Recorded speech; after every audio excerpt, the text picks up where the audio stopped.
Hi, I'm Reverend Tom Kearns. Welcome to 333 Magic 9, where the tarot cards and the astrology stars come together to help you.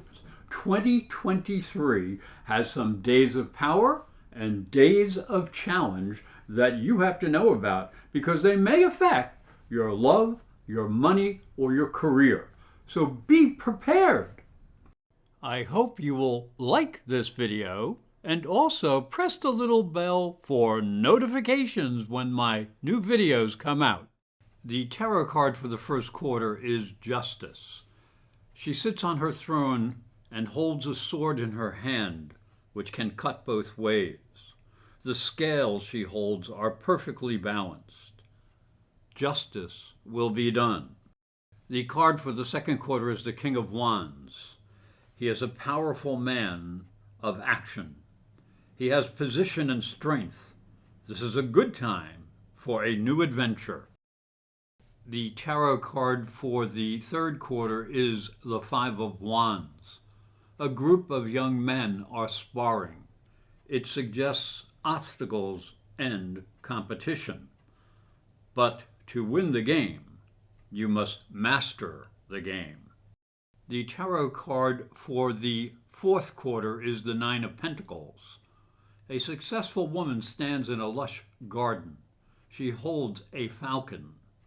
This is a good time to enjoy all the good things in life you deserve. Pisces, the tarot card for the first quarter is Justice.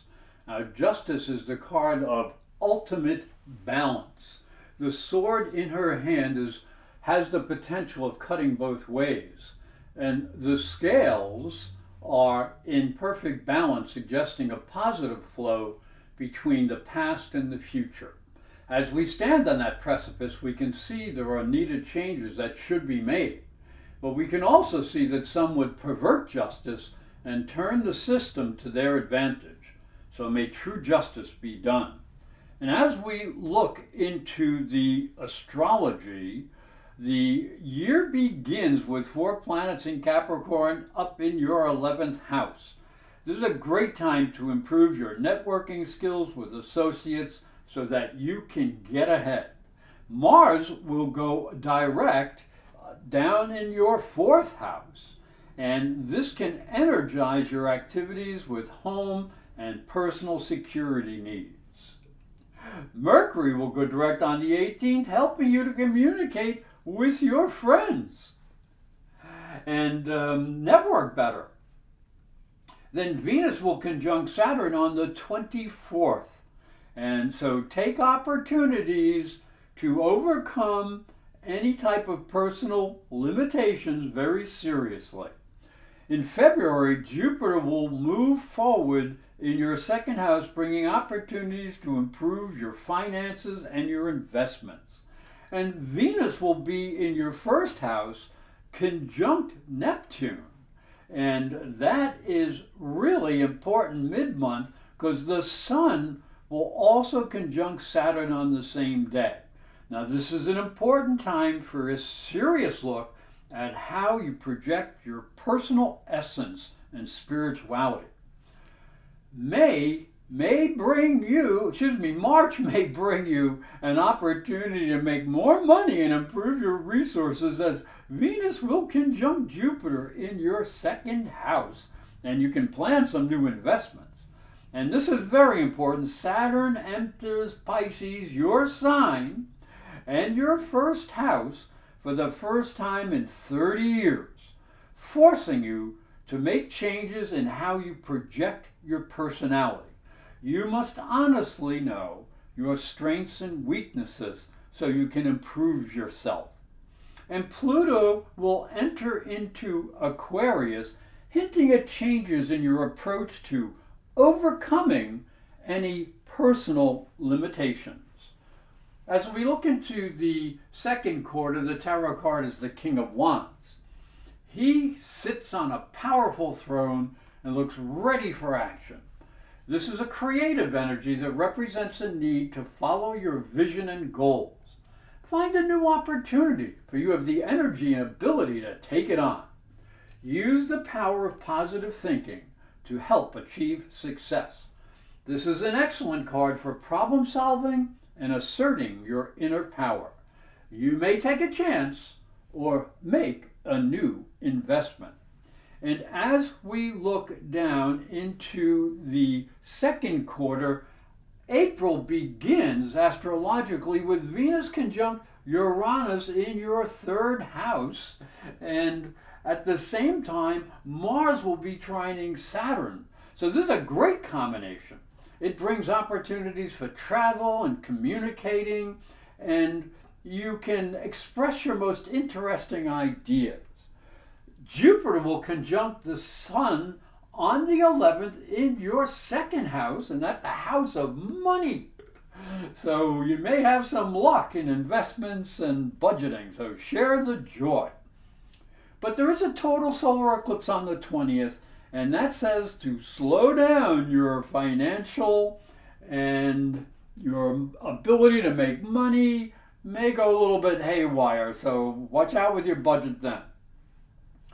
May will start as a powerful full moon is building, which warns you to stay out of conflicts in ideas and beliefs.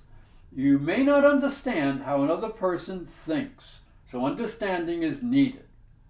You communicate with clarity after the 14th as Mercury goes direct in your third house, and Jupiter enters Taurus also in your third house on the 18th. So new opportunities may help clear the air and you may travel. As we go into June, that also starts with a full moon, which can disrupt family and career plans. But be careful on the 5th, when Mercury conjuncts Uranus and brings unstable energy into the area of communications and travel. If you add to this Saturn retrograde in your first house, it asks you to take some time to adjust the way you express your personality and talk to people. Now, Pluto will return to your 11th house, and that asks you to review exactly how you deal with difficult associates and how you network with greater depth and understanding. The tarot card for the third quarter is the Five of Wands. It shows a number of men sparring with each other. This may not represent an actual battle, but rather a practice session. It represents there may be a competitive situation or some type of obstacle in the way of your success. You may have to make some adjustments so you can meet the challenges of life. If you're willing to learn, you may yet win the game. Now, as we look into the astrology, the third quarter, July begins with a full moon and Mercury conjunct the Sun on the 5th. So you're going to have to separate feelings and logic, or there will be tension in your romance and creative projects. Balance them out.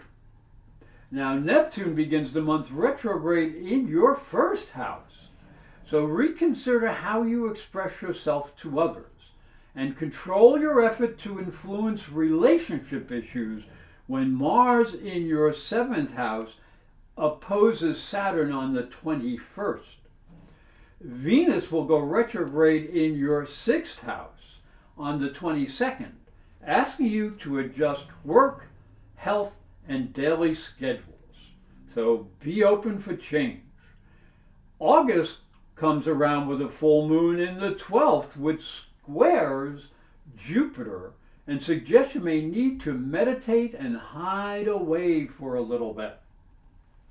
And Mercury retrograde on the 23rd, so don't take criticism to your partner, especially if they're expressing their plans and ideas. Be ready to change your approach to communication and learning as Uranus will go retrograde on the 28th in your 3rd house.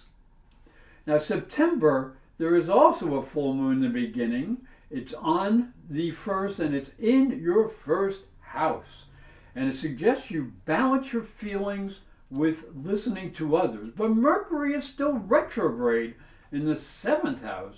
so try not to be confused by conflicting messages. Venus will go direct on the 4th in your 6th house, and this can give you a signal to start a new phase in work projects. But Jupiter will go retrograde the same day, and it warns you to be careful with what you say. Now, there will be some confusion that will clear up after the 15th, as Mercury will go direct in your 7th house of business and personal relationships. Now, the tarot card for the 4th quarter is the Nine of Pentacles. This card shows a woman standing alone in a lush garden. She is well dressed and there's a falcon on her hand. She represents a sense of accomplishment and security. She may also signify the ability to attract the good things in life. This is a positive card that suggests good things may be coming your way, so make sure you treat them with respect. Now, as we look into the astrology for the 4th quarter, October begins with confusion in the air and a sense of conflict. Mercury will oppose Neptune in the 1st house, warning you to focus on personal clarity. Say what you mean and be what you say. Mars in the 8th house will make 3 major aspects which warn you to control budgeting and spending.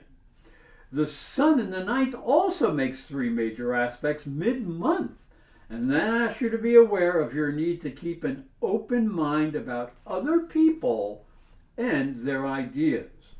As the month ends, Pluto in the 11th will go direct, changing your need to be part of a social group. You may feel more independent. And Mars ends the month, asking you to be aware that your beliefs may be causing some personal disputes. Now, November starts with 3 powerful oppositions pitting your need for analyzing your knowledge and information against your need to accept others' understanding of the world. You may need to have to balance them out, or you won't have any cooperation.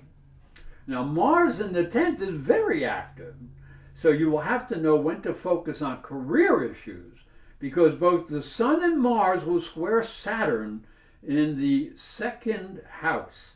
So the 1st house of personal expression. So be careful there. And December has 5 Venus aspects that point to needing self-control leading up to the holidays. So don't forget to take care of business. And the month will end with both Venus and Mars in the 10th house, asking you to plan for career changes and look for new opportunity, because the future is calling your name. Hi, I'm Reverend Tom Kearns, and this is my story.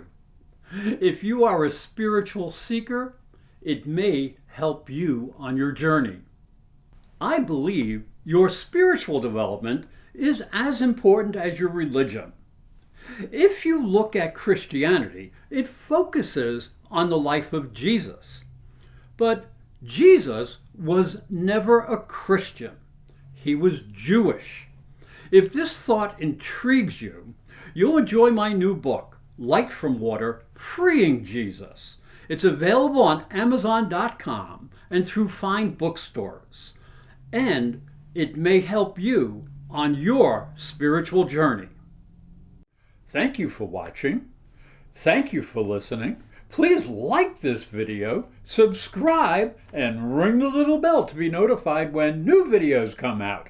And if you'd like to arrange a private psychic and spiritual reading with astrology, just go to my website, internetpsychicreadings.com or professorastrology.com.